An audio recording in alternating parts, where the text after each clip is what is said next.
Before, I just didn't know what I was doing. Like I've said before,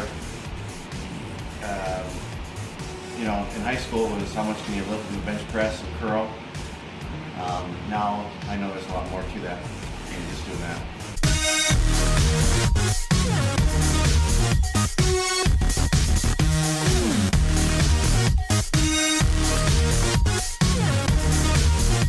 I'm just learning a new process.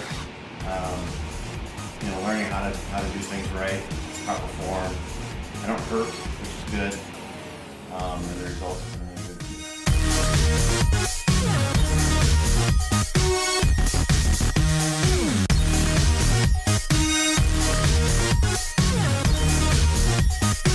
Greatest achievement would be, I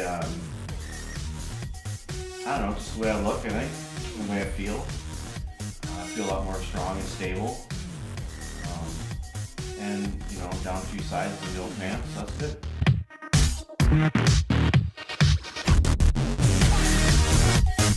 I think it's the culture and the atmosphere.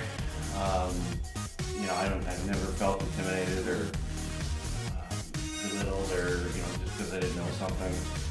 There's a culture of teaching and learning, which makes things a lot easier.